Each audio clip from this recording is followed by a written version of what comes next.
Para sa mga matataas ang uric acid dyan o merong gouty arthritis, ito para sa inyo kabayan, napaka-effective. Ano yung hawak mo, sir? O, dala ng pasyente ito, galing Indonesia. Ako lang din naman na nagsabi kabayan, bago siya magbakasyon. Dahil itong pasyente nito, quick recap lang sa pasyente ha. Para maibigay ko sa inyo ng awareness. Etong pasyente na ito, sobrang taas ng kanyang uric acid dati bago umuwi. 12.5 naglalaro yan. Hindi yan bumababa ng 10 mg per DL. Ang normal 7 below kabayan. Umabot pa yan ng 14. Ngayon, marami na ako nabasa kasi nito na research regarding dito sa halaman na ito. Umuwi nga siya. Ngayon, bumalik na galing bakasyon. Kabayan, nagdala pa sa atin. Ang tawag sa kanila sa dialect nila sa Indonesia is suruhan. Ang tawag naman dyan sa atin, pansit-pansitan o kaya ulasimang bato. Okay? So kabayan, dyan sa atin tumutubo lang yan kung saan-saan, lalo na yung medyo moist na lugar. Dyan sa mga halamanan, ganyan, yan ang tinatanggal yun, di ba? Kabayan, napakalaki ng importansya niyan, lalo na sa mga namamagang tuhod, mga kasukasuan, ganyan, dahil sa mataas na uric acid. Alam nyo ba na itong proponents have already developed, may pag-aaral dyan sa ating kabayan regarding dito. Meron ng drug formulation ito kabayan. Okay? Ulasimang bato.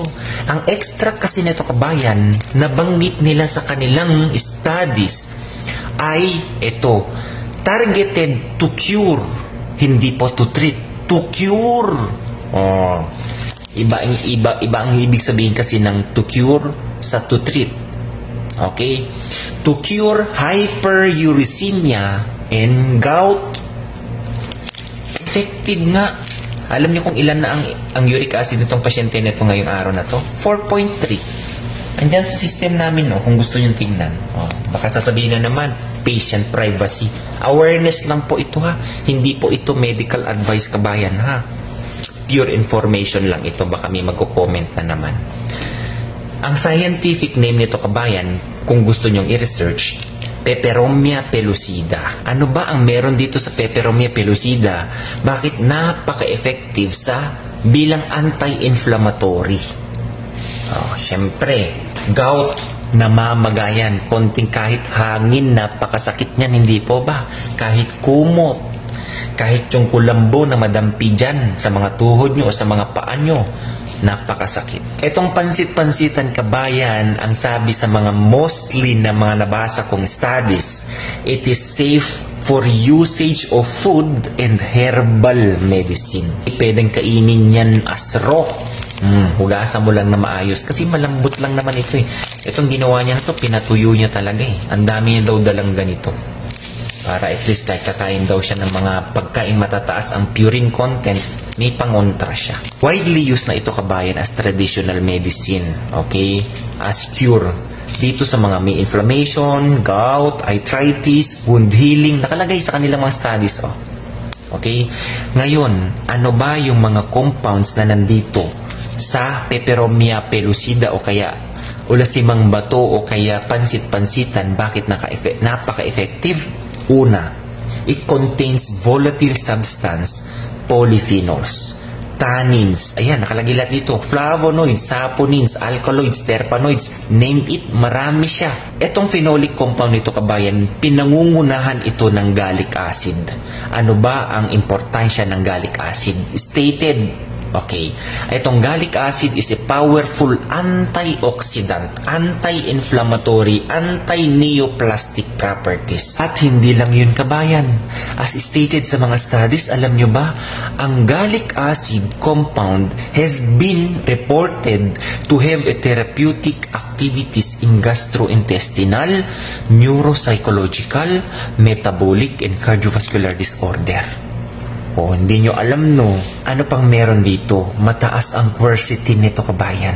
Antioxidant, anti-inflammatory. At dahil nga sa pangalan niya, Peperomia pellucida, mataas ang pellucidin. Na anong ibig sabihin, sir? Para saan ang pellucidin? Ayan, nakalagay.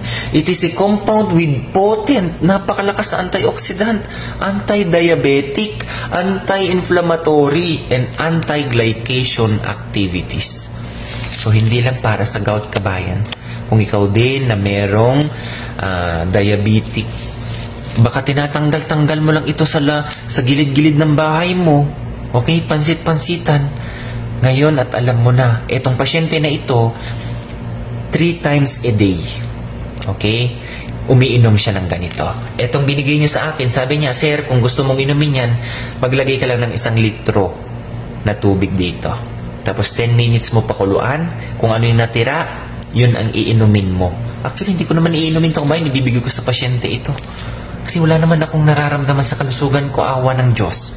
Okay? In God's grace talaga, kabayan. Ako ang nagbibigay sa inyo ng siyempre ako din dapat, okay? Maganda ang kalusugan.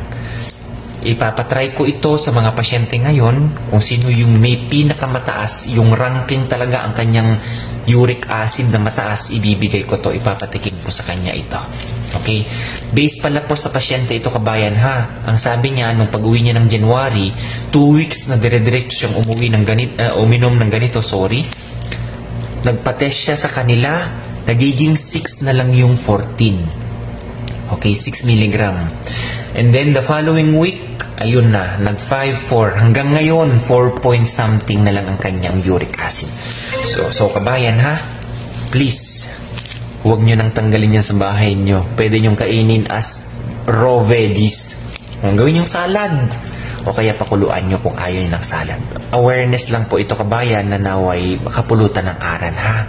So, alagaan nyo pong kalusugan nyo. Hindi biro pagkakaroon ng mataas na uric acid sa dugo, kabayan. Okay? Bye-bye!